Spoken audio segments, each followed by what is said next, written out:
Astaghfirullah wa ala alihi wa sahbihi wa mawalah wa la hawla wa la quwata illa billahi wa ba'du.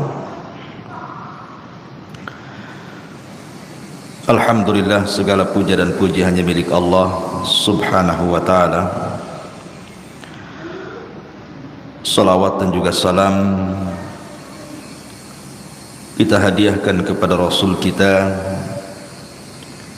Nabi besar Muhammad sallallahu alaihi wa ala alihi wasallam.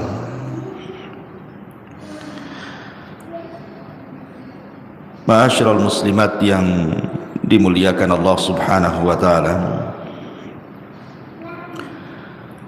alhamdulillah di pagi menjelang siang ini kembali kita bisa duduk untuk bertalabul ilmi. Dan pembahasan di pagi menjelang siang ini kita akan membahas tentang beberapa penyesalan manusia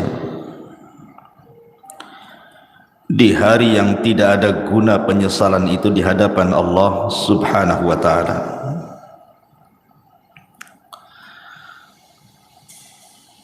Ma'asyiral muslimat yang dimuliakan Allah subhanahu wa ta'ala, apa saja keinginan-keinginan manusia yang merupakan penyesalan dirinya dan tidak ada gunanya. Penyesalan itu tidak ada gunanya lagi.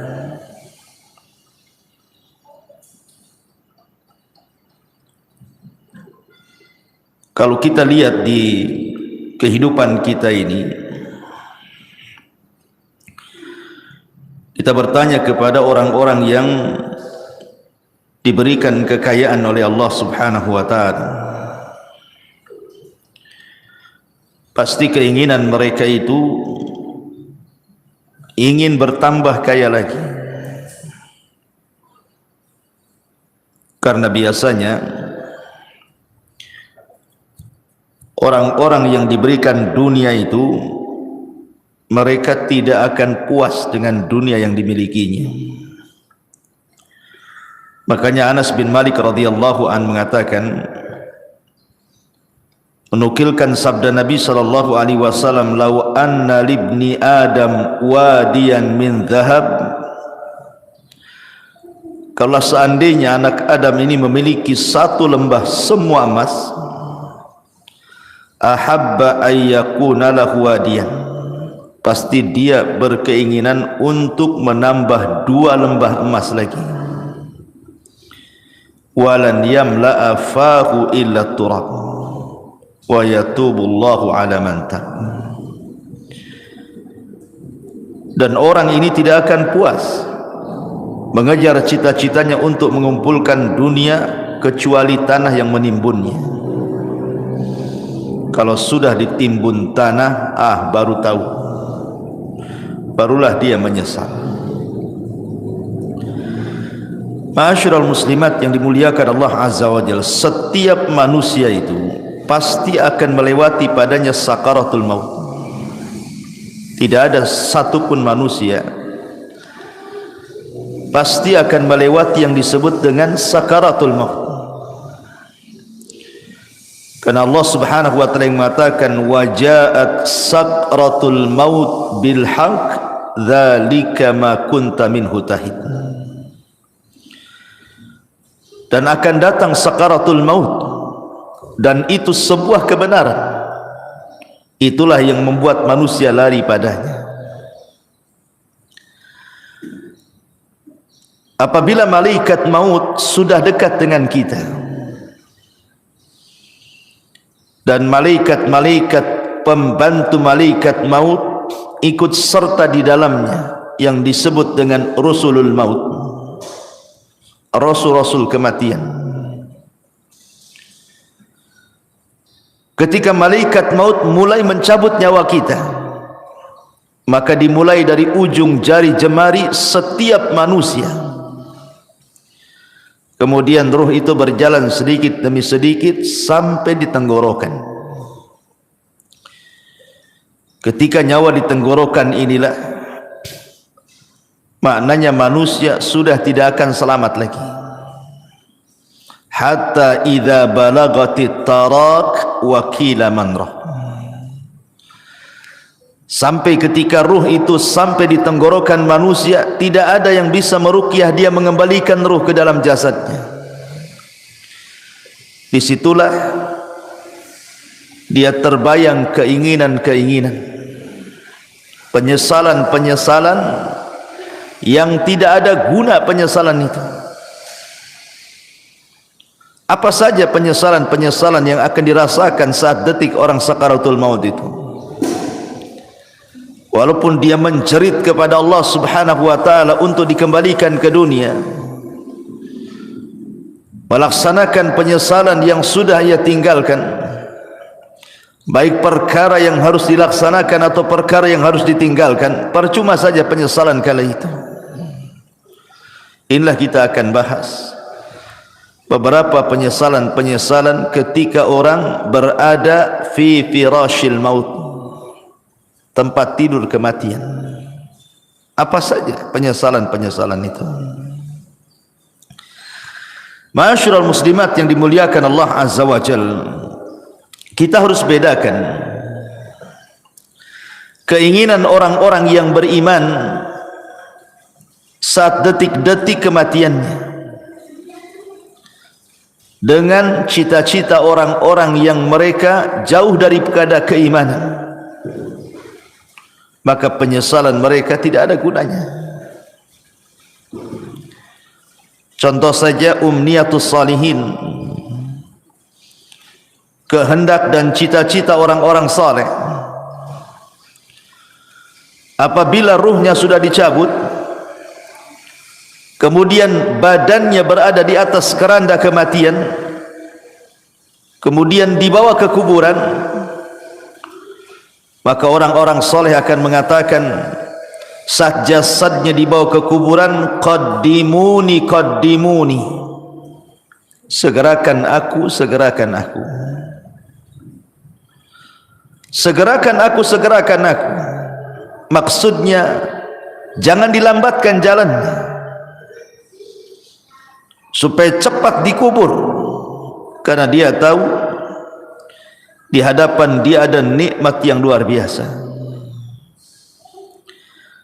Tetapi kalau dia orang fasik, orang jahat,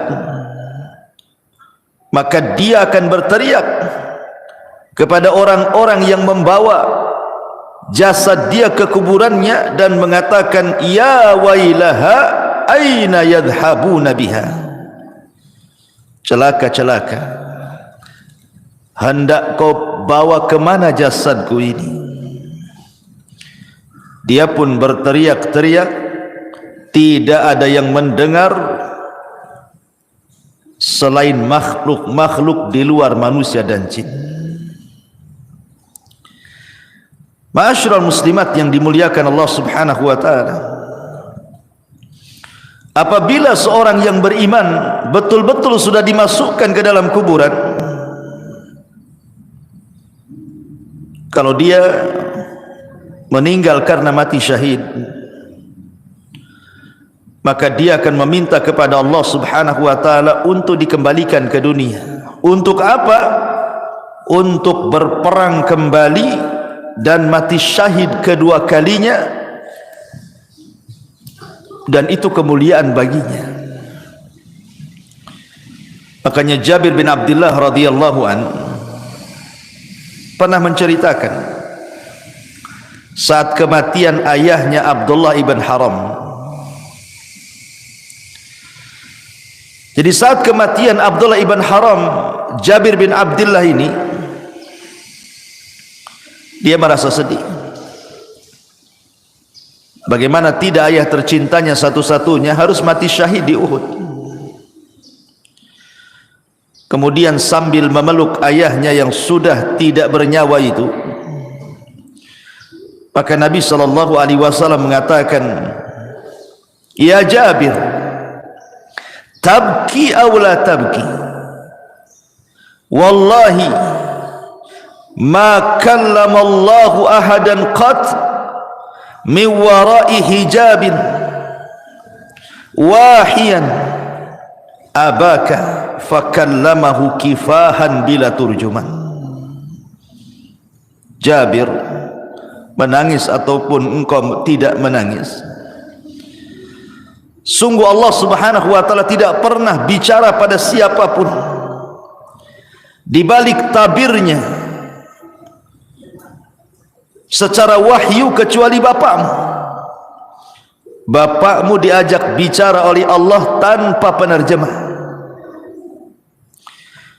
di mana Allah subhanahu wa ta'ala mengatakan kepada ayahmu, tamanna ya abdi, berangan-anganlah wahai hambaku, bercita-citalah wahai hamba-hambaku. Ya abdi tamanna alayya u'tik, wahai hambaku, mintalah sesuatu kepadaku, aku akan beri. Maka ayahnya Jabir, Abdullah ibn Haram mengatakan, ya Rabb, ya Rabb, tuhyini fa'aqtulu fika thaniyatan, hidupkan aku kembali ya Rabb, supaya aku bisa berperang untukmu kedua kali, dan aku bisa mati syahid kedua kalinya. Tapi Allah subhanahu wa ta'ala mengatakan, innahu qad sabaqa minni annahum ilaiha la yarji'un. Tidak mungkin wahai Abdullah, orang yang sudah mati itu hidup lagi. Kemudian Abdullah ibn Haram mengatakan, kalau begitu sampaikan kepada orang-orang yang masih hidup akan posisiku di hadapan. Maka Allah subhanahu wa ta'ala turunkan ayat, wala tahsabannal ladzina qutilu fi sabilillahi amwatan bal ahya inda rabbihim yurzaqun. Jangan kau sangka orang-orang yang mereka mati di jalan Allah, terbunuh dalam jihad, mereka mati. Tidak, mereka hidup. Mereka diberikan rizki di hadapan Allah subhanahu wa ta'ala. Inilah cita-cita orang-orang yang beriman.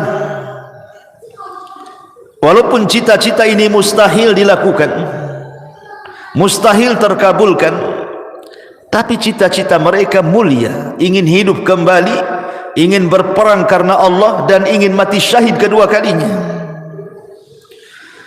Begitulah umniyatus salihin, angan-angan orang-orang yang saleh. Makanya dalam surah Yasin ada satu kisah yang disebut dengan Habibun Najjar. Dalam surah Yasin itu ada kisah yang disebut dengan kisah Habibu An-Najjar. Bagaimana kisahnya Habibun Najjar itu? Jadi suatu hari di sebuah perkampungan di zaman setelah Isa bin Maryam, sebelum diutusnya Nabi SAW, di kampung itu atau daerah itu sangat penuh dengan kezaliman, penuh dengan kesyirikan. Diutuslah oleh Allah subhanahu wa ta'ala dua nabi untuk mendakwahi kampung tadi.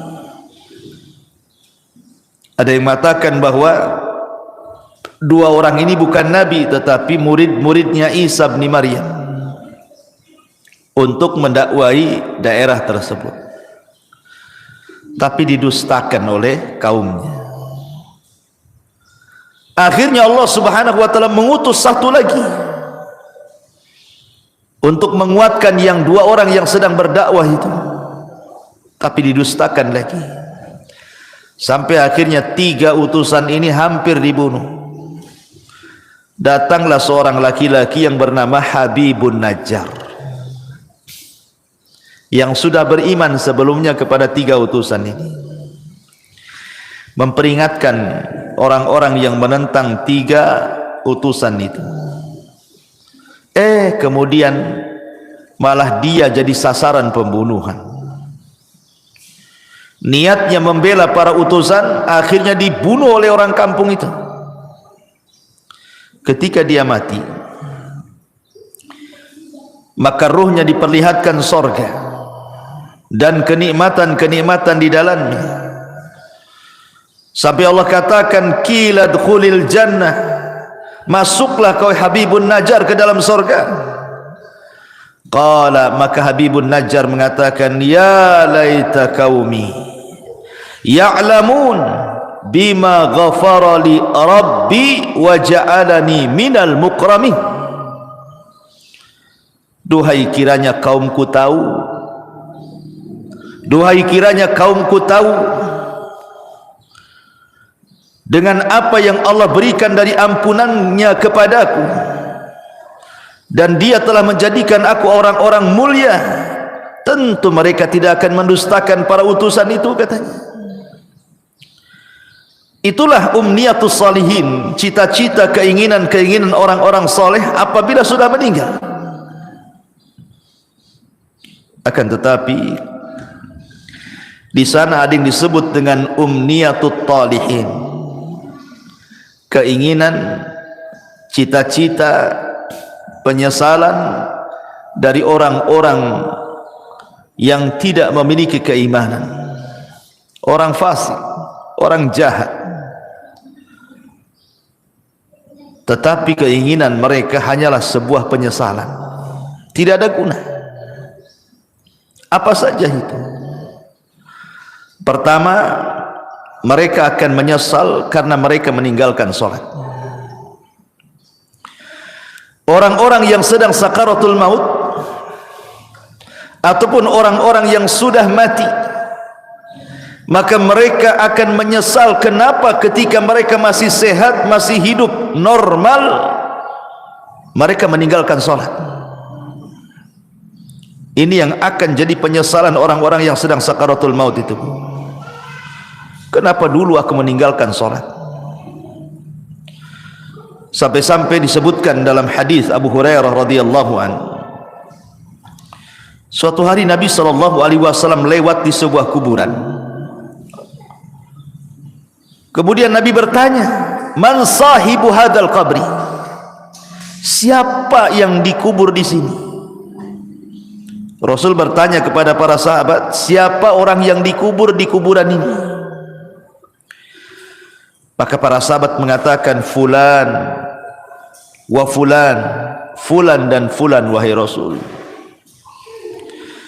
Maka Nabi SAW mengatakan, rak'atani ahabbu ila hadha min baqiyati dunyakum, wa fi riwayatin rak'atani khafifatani mimma tahkiruna yaziduha hadha fi amalihi ahabbu ilaihi min baqiyati dunyakum. Kata Nabi, 2 rakaat lebih dicintai orang yang ada di kuburan ini dibandingkan dunia yang kalian miliki. Dalam riwayat, 2 rakaat solat yang ringan yang kalian remehkan, tapi itu bisa menambah amalannya, itu lebih dicintai orang yang dikubur ini dibandingkan seisi dunia yang kalian miliki. Subhanallah. Orang-orang yang dikubur itu, Bu, atau orang-orang yang sedang sakaratul maut itu, mereka dicita-citakan ingin sholat, walaupun hanya 2 rakaat yang ringan, yang mudah dilakukan. Tapi apalah gunanya penyesalan itu? Menyesal dia kenapa tidak sholat, menyesal kenapa dia tidak melakukan 2 rakaat sholat. Tapi apa gunanya penyesalan itu? Tidak ada guna. Tidak ada guna penyesalan itu. Padahal Nabi SAW saat detik-detik wafatnya, apa kata Rasul? As-salatu salat wa ma malakat aimanukum. Jaga solat dan hamba-hamba sahaya di antara kalian. Bahkan Umar bin Khattab radhiyallahu an, saat detik-detik wafatnya, Umar sampai mengatakan, la hadza fil Islam liman tarakas salat. Tidak ada bagian dalam Islam, kata Umar, bagi orang yang tidak melaksanakan salat. Itu di akhir-akhir usia Umar, saat detik wafatnya, dia ingatkan soal salat, persis seperti wasiat Nabi sallallahu alaihi wasallam, as-salatus salah wa ma malakat aymanukum. Maka sebelum waktu itu akan datang, penyesalan akan diungkapkan. Tapi apalah gunanya penyesalan itu di hadapan Allah? Maka dari sekarang jangan pernah tinggalkan salat, karena ini adalah penyesalan orang-orang sakaratul maut nanti. Tapi heran hari ini kan, Masya Allah ya, orang yang meremehkan salat itu kayaknya biasa-biasa saja, kayak nggak berdosa saja orang tak salat tuh, kayak nyantai gitu deh Bu ya. Kalau kita tanya sama orang yang tidak sholat tuh, kenapa kok tak sholat, katanya, nanti katanya, kalau sudah dapat hidayah, katanya.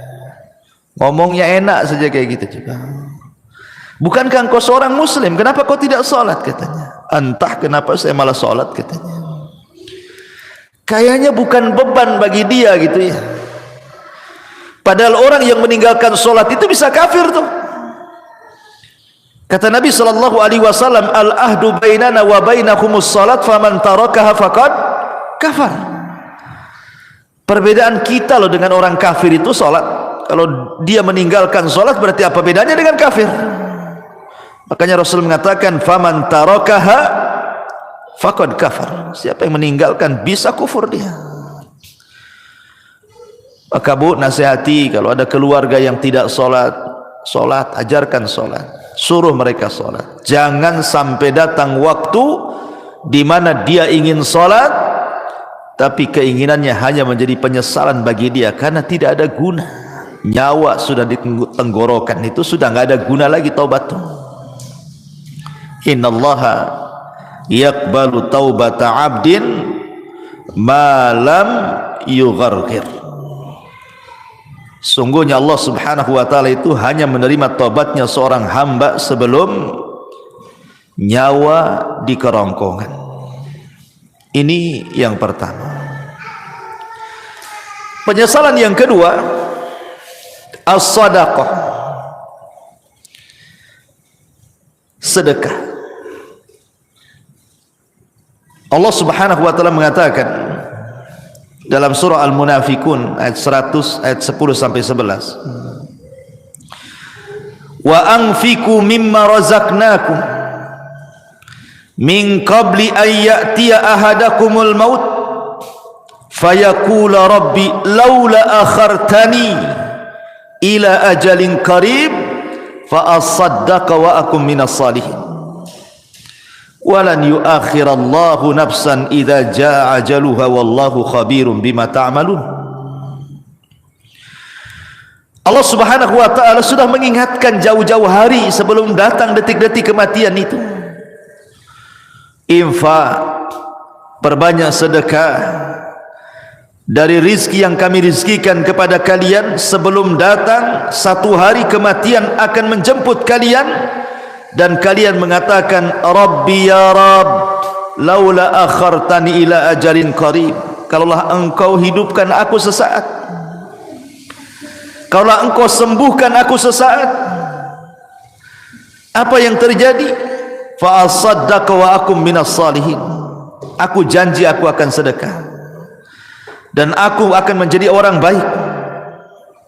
Tetapi Allah mengatakan walan yuakhirallahu nafsan idza jaa ajaluha, tidak mungkin Allah mengakhirkan hidupnya kalau sudah datang ajalnya.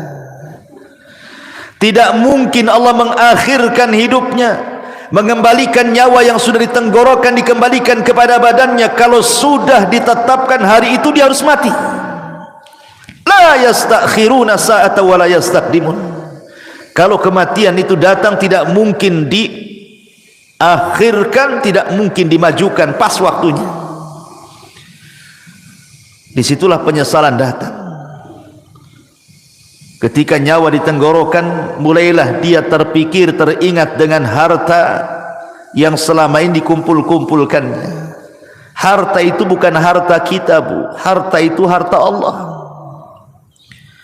Harta itu datang bukan karena kecerdasan kita.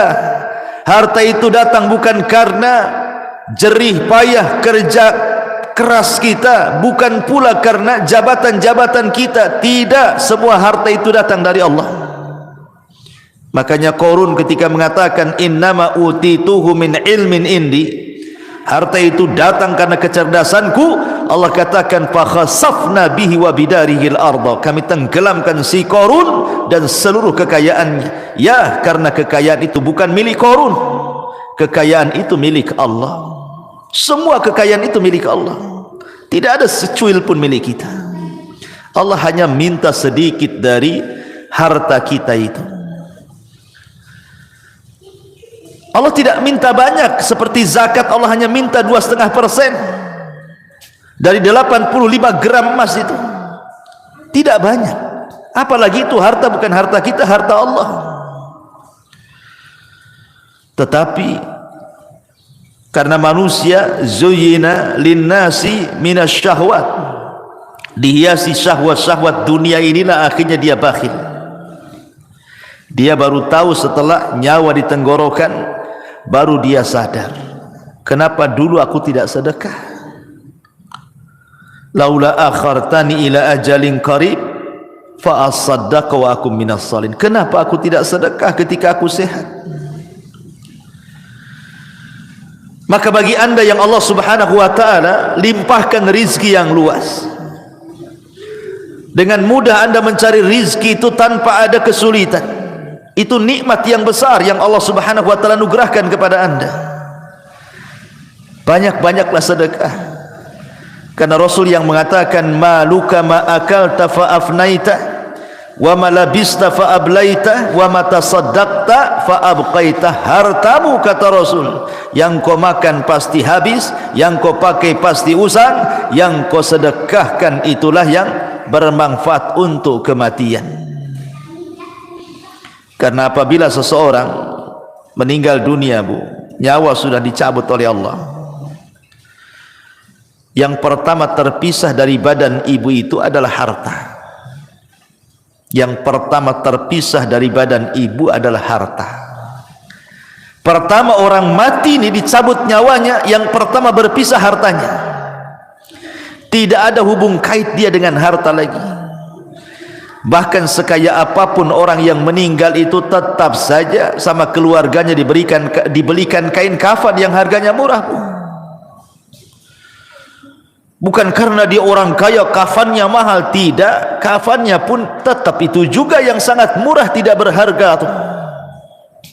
Karena pertama kali dia meninggal, yang terpisah dari hidup dia itulah hartanya dulu. Baru kemudian dibawa di atas keranda, diiringi dengan keluarganya, kemudian dimasukkan ke liang lahat, kemudian dikubur di situ sama keluarganya, kemudian keluarganya pulang, barulah dia terpisah dengan keluarganya. Tapi yang pertama terpisah dari badannya adalah hartanya. Di saat itulah dia menyesal dan mengatakan laula akhartani ila ajalin qarib fa asaddaqa wa akum minas salihin. Ya Rabb, kalaulah engkau akhirkan kehidupanku sesaat, tidak apa-apa, aku akan sedekahkan tuh harta-hartaku tuh, dan aku akan termasuk orang yang baik. Tetapi apakah umniyatut talihin ini, cita-cita orang-orang yang seperti ini bermanfaat bagi dia? Tidak ada guna. Harta sebanyak apapun kalau anda sudah meninggal, harta itu tidak bisa diambil lagi oleh anda, kan? Karena sudah menjadi rebutan ahli warisnya. Kenapa ketika kita masih hidup kita tidak sedekah, ketika sudah mati baru kita teringat sedekah? Itu namanya penyesalan yang tidak guna, Bu. Penyesalan yang tidak ada guna bagi dia, percuma penyesalannya. Ini yang kedua, sedekah. Yang ketiga, al-amalus saleh, beramal saleh. Allah subhanahu wa ta'ala berfirman dalam surah Al-Mu'minun ayat 99 sampai 100. Allah mengatakan hatta idza jaa ahadahumul mautu qala rabbirji'uni la'alli a'malu salihan fima tarak kalla innaha kalimatun huwa qailuha wa min waraihim barzakhun ila yaumi yub'atsun hatta idza jaa adahumul maut, apabila kematian datang kepada salah seorang di antara mereka, qala, dia pun mengatakan, rabbirji'uni, ya Allah, kembalikan aku ke dunia walaupun sesaat, la'alli a'malu salihan, agar aku bisa beramal saleh, fima tarak, terhadap apa yang kutinggalkan selama aku masih hidup. Jadi orang-orang ini, Bu, apabila nyawa ditenggorokan, apabila nyawa sudah ditenggorokan, sudah tidak mungkin diselamatkan, tidak mungkin lagi hidup lagi orang ini, maka dia akan menjerit-jerit dan mengatakan, rabbirji'uni, rabbirji'uni, ya Allah, kembalikan aku ya Allah. Untuk apa? La'alli a'malu salihan, agar aku bisa beramal saleh, agar aku bisa beramal saleh. Fima tarak, dulu aku tinggalkan itu.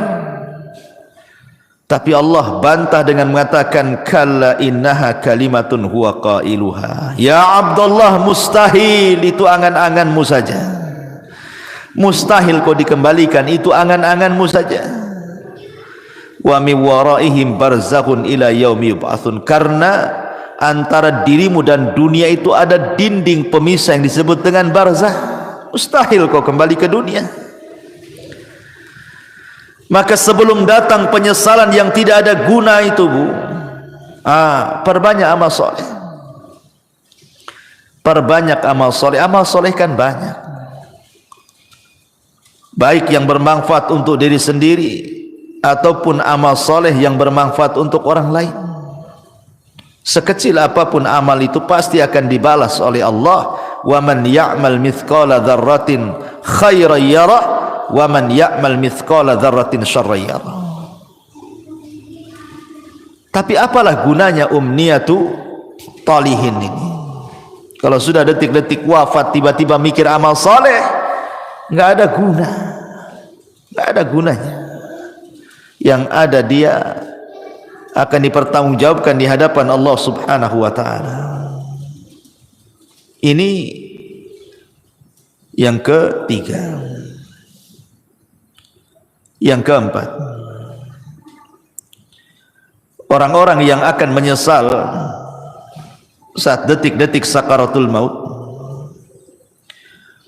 adalah ketika di dunia dia tidak pernah membaca Al-Quran. Di dunia dia tidak pernah membaca Al-Quran. Sampai ada, Bu, di masyarakat itu yang usianya sudah 40 tahun, 50 tahun, 60 tahun, bahkan 70 tahun pun tidak pernah tangannya memegang mushaf Al-Quran, tidak pernah lisannya menggerakkan untuk membaca Quran. Subhanallah, di masyarakat itu ada, dia muslim KTP-nya, tapi sama Quran itu tidak pernah baca. Apalagi ketika Allah memberikan fitnah kepada kita berupa handphone ini, dia bisa loh mengikuti berita politik, berseri, hari ini apa beritanya, besok apa beritanya, lusa apa beritanya, terus diikuti itu. Orang berkasus disidangkan di pengadilan, kita tidak ada hubungan kerabat dengan dia, Bu, diikuti kasusnya. Cemana sidang hari ini, cemana sidang besok, cemana sidang lusa, padahal nggak ada manfaatnya untuk kita tuh. Ibu bukan saudara dia, dia pun bukan saudara ibu. Sibuklah ibu cerita tentang persidangan dia, disibukkan hari-hari. Belum lagi yang nonton kuliner tuh, diikutilah itu, apa nih hari ini dia masak apa nih, besok masak apa, lusa masak apa gitu. Atau artis tertentu yang suka mamer-mamerkan kekayaan itu, Bu, diikutilah blognya itu, jadi subscribe-nya lagi, langganan dia. Wah, ini baru ngupload nih si artis ini. Apalah gunanya ibu dengan artis itu? Nggak ada guna kan? Manfaatnya apa? Dia yang kaya, ibu yang dalam ludah yang nengok di handphone itu kan, nggak ada guna tuh. Ngapain ngikut-ngikut kayak gitu itu? Coba kalau nggak ditonton artis itu, bangkrut juga dia. Jangan ditonton, nggak akan dia dapat duit juga. Karena itu sama kan, kalau kita nonton kan habis pulsa kita, itu sama kita ngasih uang sama orang kaya itu. Ibu sudah miskin, artis ini kaya, nonton program dia, uang kita habis di pulsa, dia pula dapat duit. Akalnya di mana coba? Hilang akalnya orang tuh. Hari-hari kok bisa dia ngikutin tuh ya? Padahal yang ditontonkan kepada kita itu tidak ada guna dunia akhirat tuh. Tidak menambah kekayaan kita, ya tidak menambah pahala kita. Yang ditonton dia sedang pamer-pamer rumah, pamer-pamer kendaraan, pamer-pamer jalan-jalan, pamer-pamer anaknya, pamer-pamer istrinya, suaminya. Na'udzubillah, thumma na'udzubillah. Ittaqillah, bertakwa kepada Allah, bertakwa, takut kepada Allah. Masih ada program yang manfaat di handphone itu. Bisa kita dengarkan mengaji, murotal, ustadz-ustadz ceramah. Adalah manfaat tuh. Kalaulah tidak manfaat dunia, manfaatlah untuk akhirat. Ya. Sekarang tidak ada alasan orang tidak mengaji tuh, karena sekarang handphone sudah di tangan masalahnya, dan aplikasi Quran ada di dalamnya. Kalau dulu orang nenteng-nenteng mushaf itu mungkin malu. Kalau nenteng mushaf kemudian ibu ya sambil ke arisan bawa mushaf gitu ya, mushaf gede itu bukan? Pasti kata orang arisan, ibu ini salah tempat, musola sebelah sana Bu katanya. Lah kok bilang musola sebelah sana katanya? Karena ibu nenteng mushaf, disangkanya mau yasinan.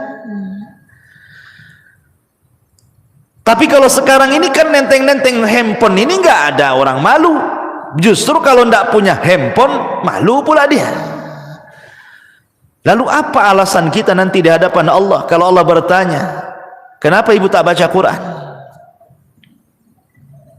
Kemudian ibu jawab bagaimana? Mushafnya di masjid ya Rabb katanya. Mushafnya ketinggalan di rumah. Lah itu mushaf ada di tangan loh sekarang. Karena setiap handphone itu ada aplikasi Quran. Tidak ada alasan untuk tidak baca Quran. Dan itu akan ditanya di hadapan Allah Subhanahu wa taala. Wa qala ar-rasul ya Rabbi inna qaumi ittakhidhu hadzal qur'ana mahjura. Wa qala ar-rasul, akan berkata Rasul kelak pada hari kiamat di hadapan Allah melaporkan akan umatnya, Rabbi inna qaumi ya Rabb, sesungguhnya kaumku ittakhadhu hadzal qur'ana mahjura.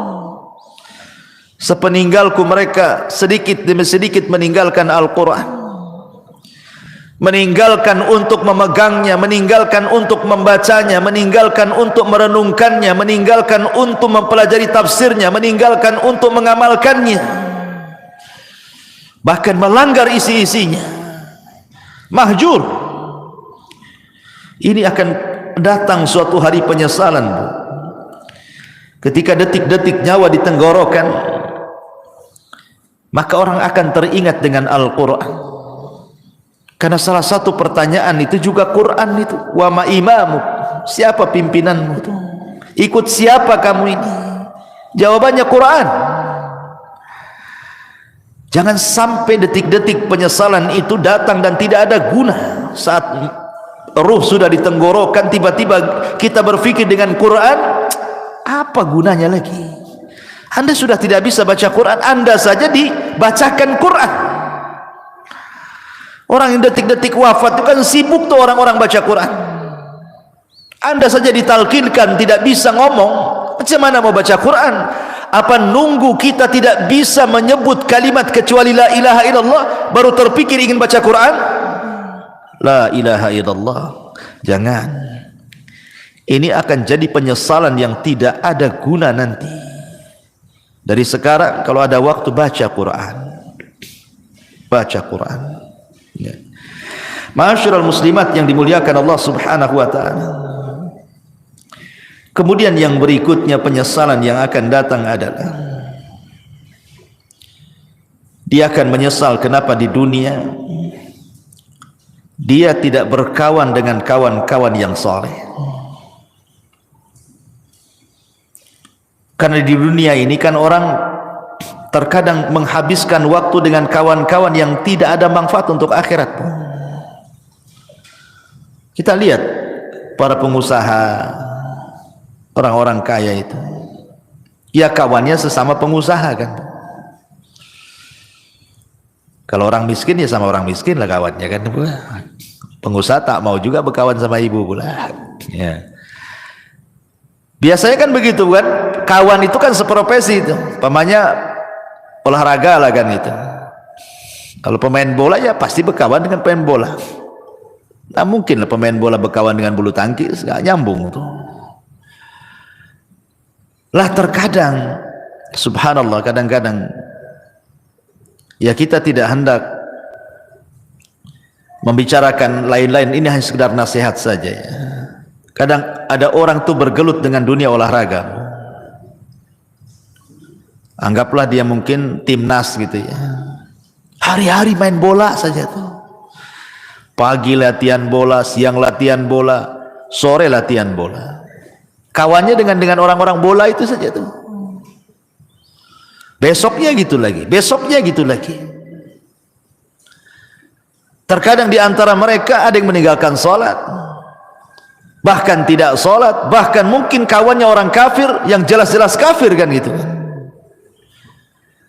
Olahraga itu tidak diharamkan, bahkan boleh jadi itu sebuah hal yang dianjurkan untuk kesehatan. Tapi kalau itu menjadi tujuan hidup, 1 hari, 2 hari, 1 bulan, 2 bulan, 1 tahun, 3 tahun, sampai habis waktunya hanya untuk memikirkan bola saja, ini akan jadi penyesalan. Akan jadi penyesalan. Orang-orang kaya yang berbisnis hanya hubungannya dengan orang kaya saja. Setiap ketemu bicara bisnis, setiap nelpon bicara bisnis. Pokoknya di otaknya bisnis, bisnis, bisnis, bisnis. Tidak ada diluangkan waktu untuk ibadah, itu tidak ada. Dari mulai dia muda sampai dia tua, itu aja kawannya. Tidak mau dia berkawan dengan orang soleh, dengan ustaz, dengan kiai, dengan ajengan, dengan teman-teman yang rajin ke masjid. Tidak ada. Hanya disibukkan, dilalaikan dengan dunia saja. Atau hari ini mungkin kawannya handphone lah, seperti yang saya sudah contohkan tadi, disibukkan dengan nengok blog artis, terus itu aja ditonton, sibuk komen-komen sana sini. Ini akan jadi penyesalan Bu pada hari kiamat. Bahkan dia akan meminta kepada Allah Subhanahu wa taala, di mana penyesalannya akan dikemukakan di hadapan Allah, sebagaimana Allah katakan dalam surah Al-Furqan 27, wa yauma ya'addu dzalimu ala yadayhi yaqulu ya laitani ittakhadtu ma'ar rasuli sabila ya wailata laitani lam attakhid fulanan khalila.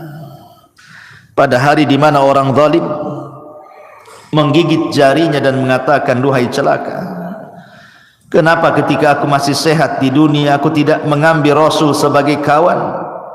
Duhai celaka, celaka aku, kenapa aku tidak menjadikan si fulan itu kawanku?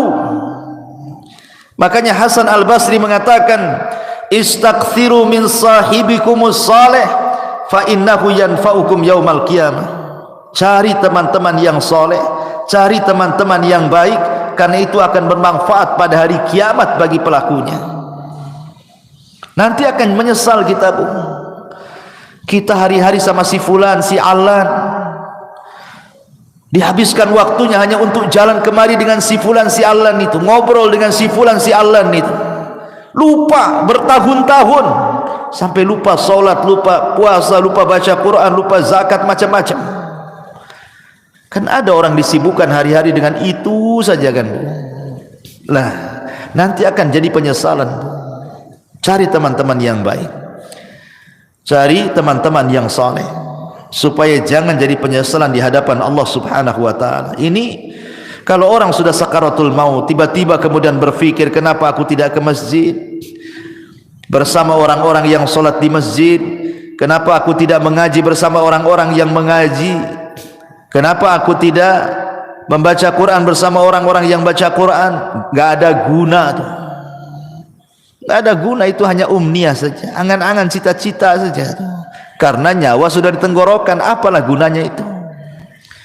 Maka sebelum penyesalan itu datang, dari sekarang cari teman-teman yang baik yang bisa menyelamatkan kita. Ma'asyiral muslimat yang dimuliakan Allah Azza wa Jalla. Lalu apalagi orang-orang yang melalaikan keluarga, orang-orang yang melalaikan keluarga di masa hidupnya. Boleh jadi dia biarkan anak-anaknya bermaksiat kepada Allah, orang tuanya membiarkan anaknya seperti itu. Anaknya membuka aurat, dibiarkan saja, tidak pernah disuruh menutup aurat atau diberikan jilbab untuk menutup aurat. Anaknya hilang, bergaul dengan siapa, tidak pernah ditanya, nak siapa kawanmu itu, sholat tidak, pakai jilbab tidak, macam mana dia agamanya, tidak pernah ditanya. Kalau sudah keluar les, yang penting dia balik, ya kan? Tidak ada kecemburuan, tidak ada kecemburuan kepada keluarga, terutama kepala-kepala rumah tangga. Itu disebut dayus namanya. Dayus itu orang yang dilaknat Allah karena tidak punya kecemburuan kepada keluarganya. Jangan sampai seperti Allah yang Allah katakan, antakula nafsun ya khasrata ala ma farrattu fi jambillah.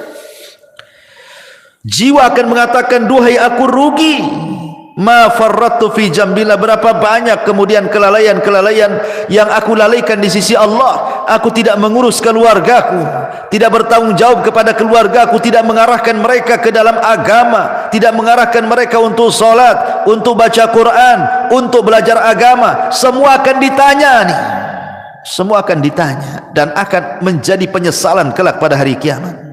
Amanah ini akan ditanya. Ya hasrata ala ma farrattu fi jambillah. Ma'asyiral muslimat yang dimuliakan Allah Subhanahu wa taala.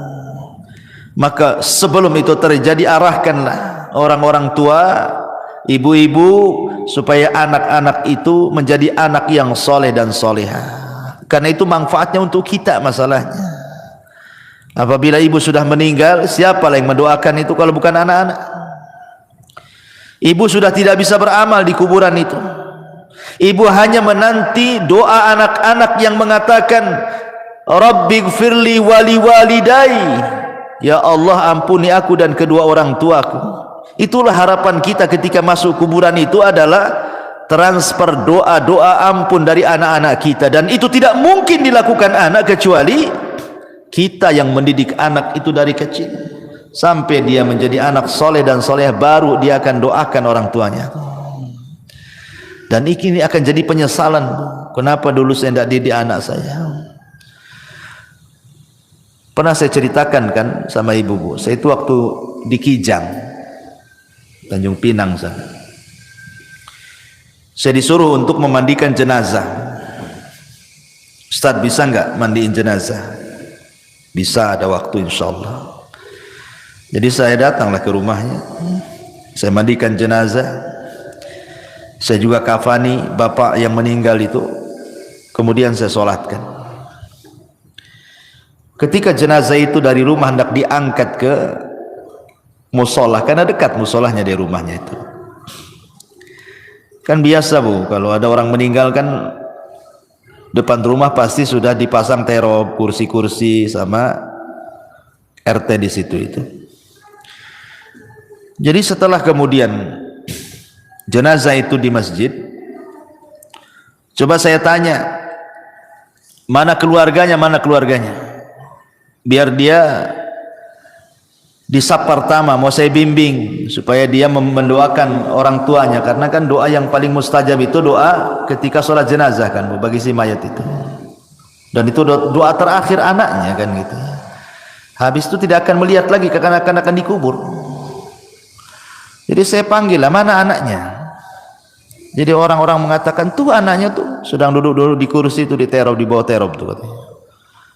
Jadi saya bilang suruhlah mereka nyolati bapaknya tuh. Itu terakhir kali lah saya mau ngomong. Tapi dipanggil-panggil Bu, anaknya nggak ada yang mau sholat, nggak ada yang mau nyolati bapaknya, asik rokokan aja di situ. Sempat saya ngelus dada, subhanallah, ada anak yang durhaka kayak gini kan. Itu bapaknya terakhir mati Bu, anaknya bukan satu orang, ada 5 orang, semua duduk-duduk di situ. Rokokan itu dipanggil-panggil, dia bilang sudah disolatkan aja katanya, disolatkan aja katanya. Tidak mau dia menyolat itu. Ada apa dia dengan bapaknya? Tapi dengan peristiwa ini kita lihat kan, ini yang salah mesti bapaknya ini ketika dia masih hidup. Tidak mungkinlah kalau seandainya bapaknya itu baik mendidik anak-anaknya itu, kok anak-anaknya nggak mau nyolati dia gitu kan? Mesti ada dendam dengan anak-anaknya ini. Ini saya saksikan Bu.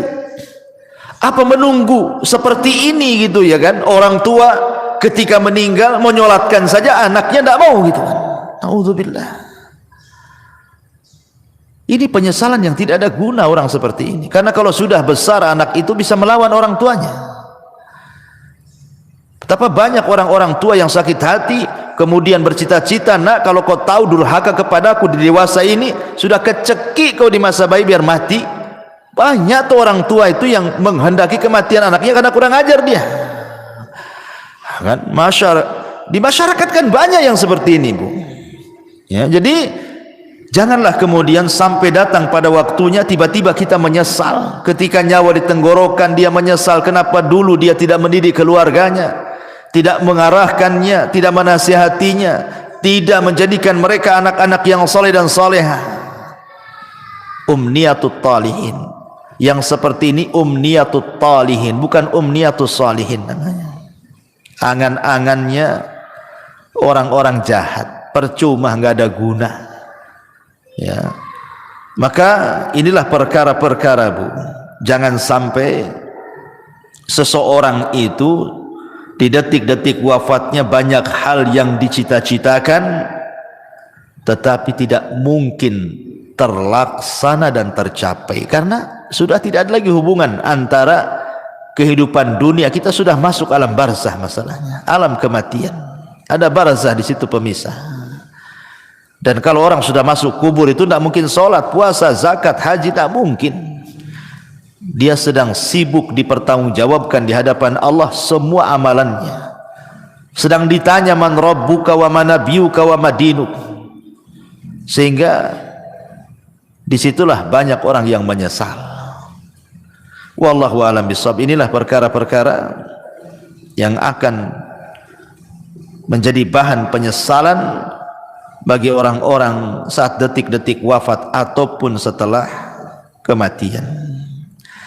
Wallahu a'lam. Mudah-mudahan yang sedikit ini ada manfaatnya Bu. Nah, silakan kalau ada yang mau bertanya, tafadhal. Iya.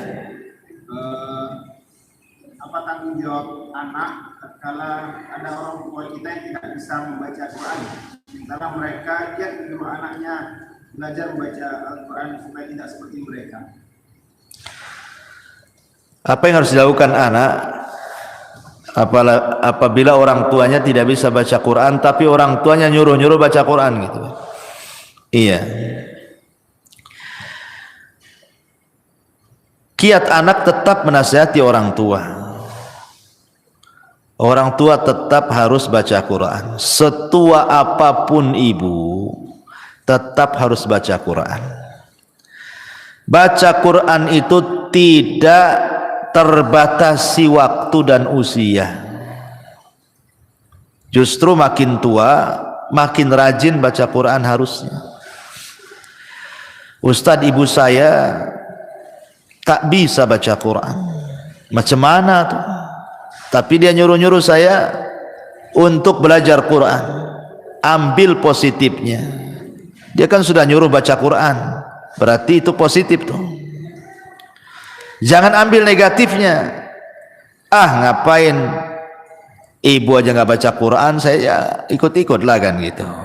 Ambil positifnya. Kemudian yang kedua, nasihati ibunya. Nasihati ibunya. Jangan pernah malu untuk membaca Quran. Ustaz, saya tidak bisa baca Quran, datangkan orang yang mengajarkan Quran. Lebih baik ibu keluar uang untuk membayar orang baca Quran atau datang ke tempat-tempat belajar Quran yang gratis, kan ada tuh. Sampai di Batu Haji itu kan umat-umat di sana, masya Allah luar biasa. Mereka membuat kelas-kelas Quran. Nah, kebetulan saya pembinanya di situ. Jadi mengambil anak-anak jalanan, orang ibu-ibu yang jual-jual koran di lampu merah, nanti didekati gitu kan sama umat di sana itu. Berapa penghasilannya sehari? Oh sekian. Ya udah saya kasih uang sekian, tapi kau belajar Quran. Banyak yang belajar Quran di Batu Haji itu. Coba kalau ibu-ibu di sini kayak di sana kan mantap tuh bukan? Tapi ibu-ibu di sini centang perenang masalahnya. Ngaji saja malas gitu. Gitu. Gitu ya. Jadi jangan malu datang, atau kalau punya duit nih cari orang yang bisa mengajarkan Iqra dulu kan itu kan. Sekarang kan masya Allah ya, nikmat Allah itu Allah mudahkan dari segi apa? Banyak penemuan-penemuan, metode-metode yang dulu baca Quran itu jadi momok orang itu, susah untuk bisa baca Quran. Zaman saya kecil mungkin ibu ngalami lah, kita kalau belajar Quran itu pakai turutan kan bu ya kan, pakai turutan juz amma tuh, lama 2-3 tahun tuh nggak bisa baca Quran tuh, masih susah gitu mau nyebut itu ya, mau tajwidnya apalagi itu susah, nggak lancar itu 2-3 tahun itu. Tapi sekarang lo ada metode ditemukan 24 jam dia bisa mampu untuk mengenal huruf-huruf hijaiyah.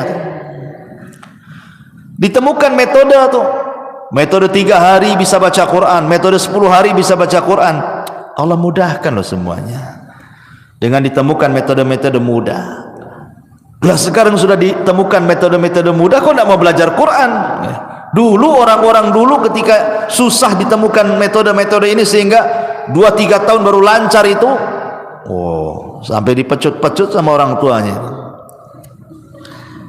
Saya masih ingat dulu itu waktu di kampung belajar Quran itu ngantri di depan Pak Ustadz tuh yang ngajar Quran tuh, kalau ngantuk itu diambil korek api bu, kemudian dibakar alisnya tuh. Saya masih ingat itu ya, itu zaman dulu tuh. Nanti nih kalau salah beberapa kali bu, direndam di kolam. Di masjid itu di Jawa Barat tuh kan ada kolam tuh. Ini kalau nggak bisa-bisa bu, direndam di kolam tuh, menunjukkan malas anak itu. Tuh orang dulu tuh pendidikannya Quran tuh kayak gitu kan. Sekarang alhamdulillah tidak ada kekerasan lagi, dan sekarang juga ditemukan metode-metode mudah gitu. Lah kalau sudah ditemukan metode-metode mudah, kok tidak mau belajar Quran, itu aneh. Ustaz, orang tua saya sudah tua kali, tidak mungkin lah belajar Quran, sakit-sakitan. Ya sudahlah, kalau memang mustahil dia didengarkan Quran saja lah. Dengarkan murotal. Kalau tidak mau belajar Quran, dengarkan Quran. Nah itulah terakhir, apalagi ya. Wallahu a'lam.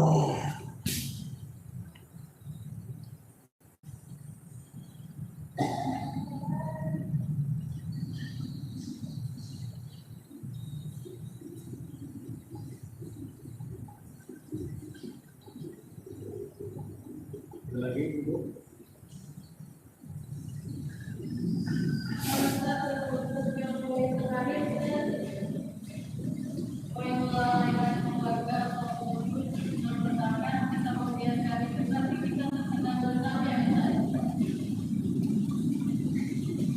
Mana? Nggak dengar pertanyaannya. Apa Akhedi? Yang melalaikan keluarga ya.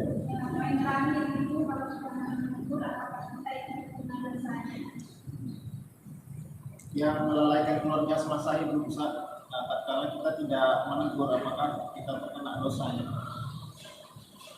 Oh iya, alhamdulillah. Ya kalau seandainya kita bagian daripada keluarga tersebut, ya kita harus menegurnya. Kita harus menegurnya, jangan melalaikan.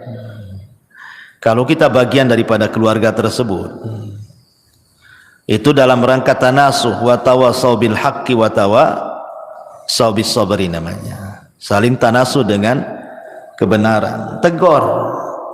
Pamannya ibu nih, ya suaminya cuek-cuek saja gitu kan. Ibu pula yang berinisiatif. Ngomong, tolonglah bang, abang ini kepala keluarga. Ya, arahkanlah anak itu.